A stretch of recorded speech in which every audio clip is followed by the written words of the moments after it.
El primer tema no puede ser otro distinto a estas cifras de la economía que entregó ayer el DANE. ¿Está en recesión, no? No, señor. Para unos moderadas, para otros preocupantes. Quiero comenzar con Julio. ¿Le gusta Julio, ese 0.7% de crecimiento en el primer trimestre que entregó ayer el DANE? No, pues es un dato bastante flojo, Juan Eduardo, contrario a lo que dice el ministro de Hacienda, que salió prácticamente a celebrar el desempeño de la economía. El dato ratifica el mal momento que está pasando la economía colombiana, no durante el trimestre anterior, sino ya en varios trimestres encadenados.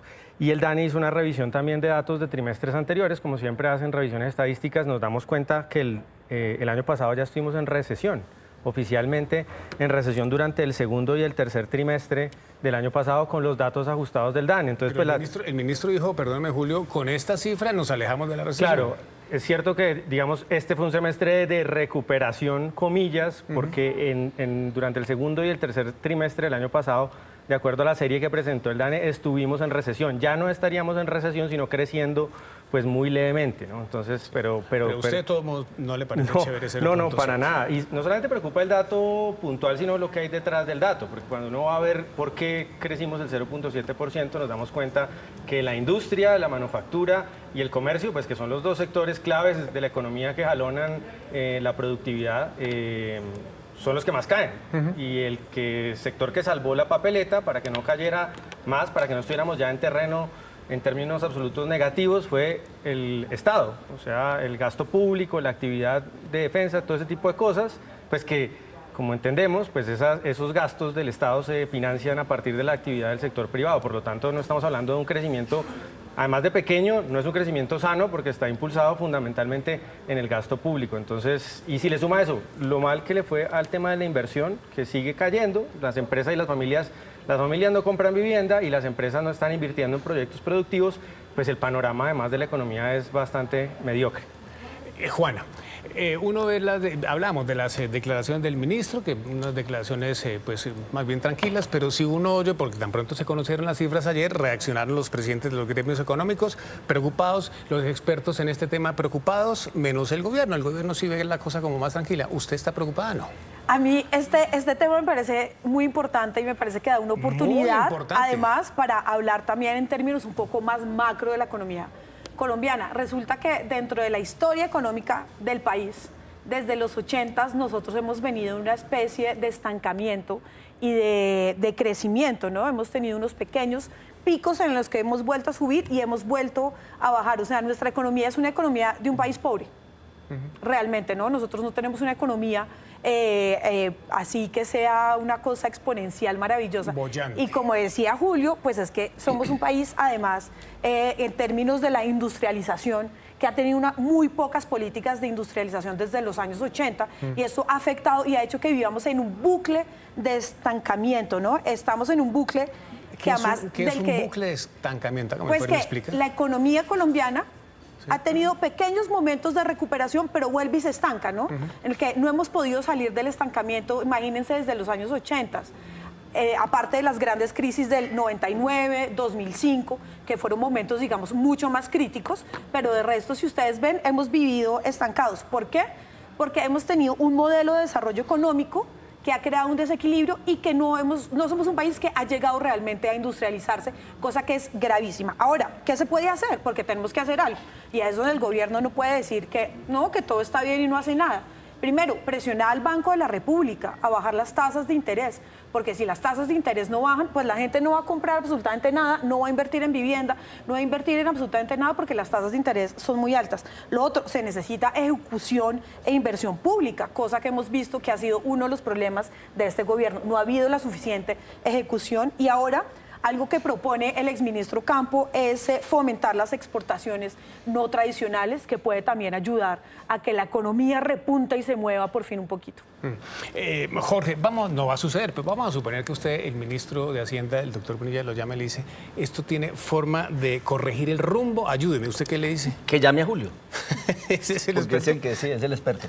No, digamos, yo creo que son muchas variables que se explican, algunas dependen del gobierno, otras dependen digamos, del escenario internacional. Por ejemplo, las proyecciones de crecimiento para América Latina para 2024, según el Banco Mundial, son de 1.8, las de la CEPAL son 2.4, de tal suerte que si uno hace una proyección de esta tasa de crecimiento de este primer trimestre, estaríamos por ahí, pero no podemos aceptar. Yo creo que es un mal dato y se pueden hacer varias cosas.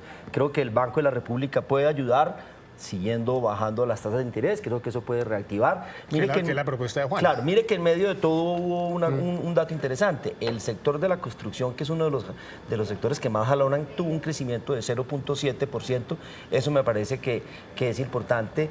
El gasto del Estado, que digamos ahí parecería una contradicción, porque hemos lamentado que la ejecución presupuestal del gobierno no es buena. Sin embargo, el gasto del Estado fue muy significativo en eso. Entonces ahí habría que mirar, pero es una señal para el gobierno de que, por ejemplo, en sectores como vivienda, en sectores como infraestructura, en sectores, ahí puede haber un buen repunte. Pero es que si hablamos de cifras comparativas, este mismo periodo, hace un año, tenía 2.7%. Sí, Eduardo, pero hay otra cosa y es lo que llamaríamos un intangible. Yo creo que una de las variables que explica un poco esa recesión es la incertidumbre que genera el gobierno con algunos de sus anuncios en temas de transición energética, sí. Digamos, la falta de claridad en las reglas del juego. Si el gobierno enviara mensajes claros, como se dice, los inversores la tendrían claro y harían mejor.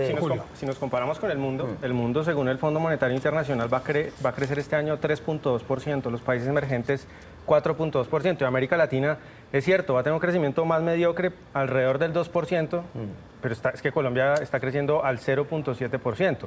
Venimos de estar a la cabeza en el crecimiento de América Latina durante los últimos 20 años. Colombia ha sido la economía que más ha crecido, por encima de Perú, por encima de Chile, cerca de ellos, pero muy por encima, evidentemente, de Venezuela, de Argentina, de Brasil, incluso de México. Entonces, tampoco es que nos demos golpes de pecho como que no se ha logrado nada durante los últimos décadas. Hemos crecido más que el promedio de América Latina. Ahí hay una hipótesis súper interesante a explorar justamente del contexto colombiano, y es la economía ilegal del narcotráfico. Si la caída y de la lucha contra las drogas está afectando la economía colombiana en este momento, y ha sido una hipótesis que desde diferentes disciplinas se ha planteado en el último año, que me parece muy interesante y vale la pena explorar. La mayoría de estudios, Juana, nos dicen que la producción de cocaína está en máximos históricos, entonces ese, digamos, yo pienso que no sería un componente ese componente. Pero es una hipótesis interesante, porque es la entrada, todos sabemos que la entrada de esta economía ilegal ha movido la economía formal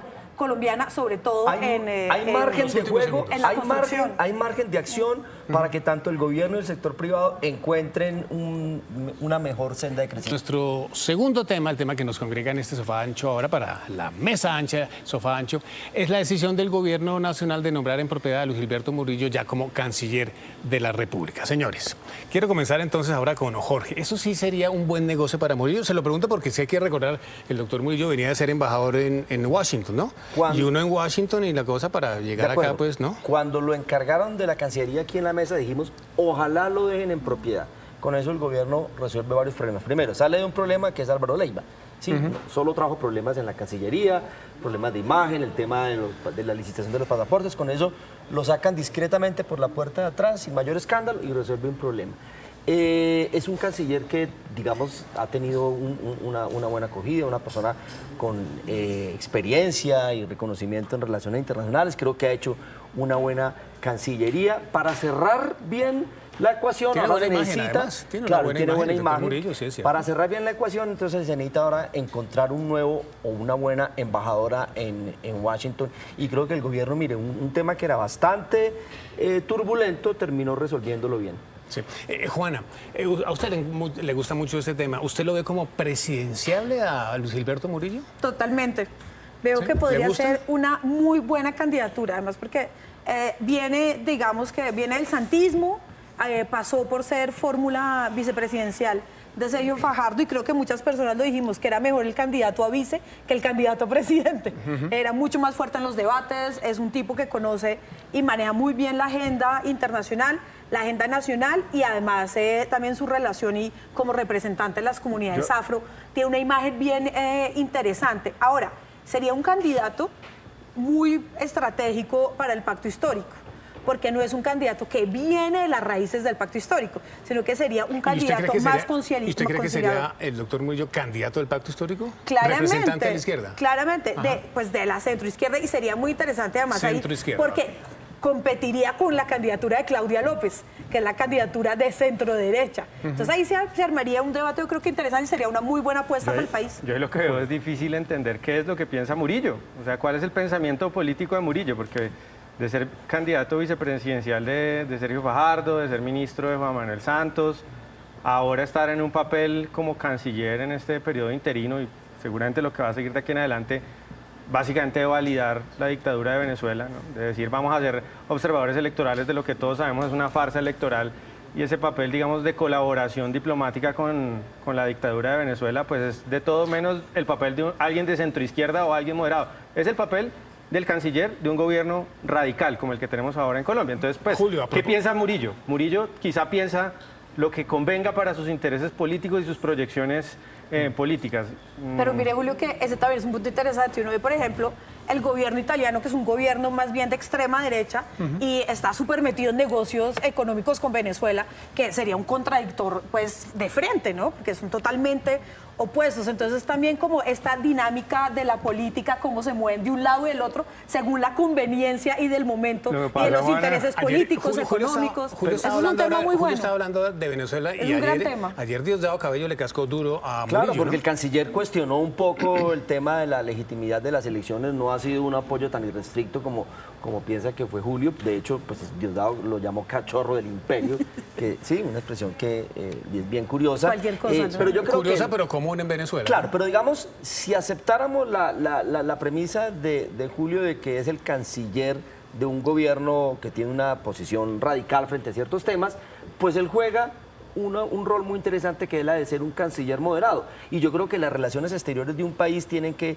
pasar por la moderación porque tiene que tener relaciones con estados y gobiernos específicamente que no Yo comparten sé, su ideología. No sé qué papel moderado es salir a defender que en Venezuela hay una democracia, ¿no? Que es lo que ha dicho Murillo una otra vez. Eso no tiene nada de moderación. Pero ha Defender una cuestionado dictadura- la inhabilitación una de María dictadura Corina extrema y- Machado. Pero y miren otros que candidatos. sale- con una tibieza Lo ha hecho. sorprendente, Sale ¿no? Una tibieza Diosdado, que parece un aval al proceso sale electoral de Diosdado Venezuela. a decirle cachorro del imperio, pero hay un gran mercado presente en Venezuela, controlado por Estados Unidos y por empresas privadas que sí tienen además una legislación en la que pueden entrar. Entonces volvemos, es la contradicción permanente de todos los gobiernos, así sean Los, de los la últimos extrema. segundos para hacer gabinetología. Es En propiedad fabuloso. de Luis Gilberto Murillo en la Cancillería colombiana hay que llenar el espacio que queda en Washington. ¿A usted le gustaría quién? Laura Gil me parece una buena, lo Laura habíamos Gil. conversado Lo con Juan. conversamos con Jorge. Laura Gil sería Sí. excelente. Julio, Laura Gil. Yo de pronto pensaría en un Saúl Catán, por ejemplo, que es un amigo cercano del presidente que lo veo ahí como perdido. Ha sonado para muchos puestos importantes, incluyendo llegado a ninguno. Ecopetrol, y no ha llegado a ninguno. Esta sería una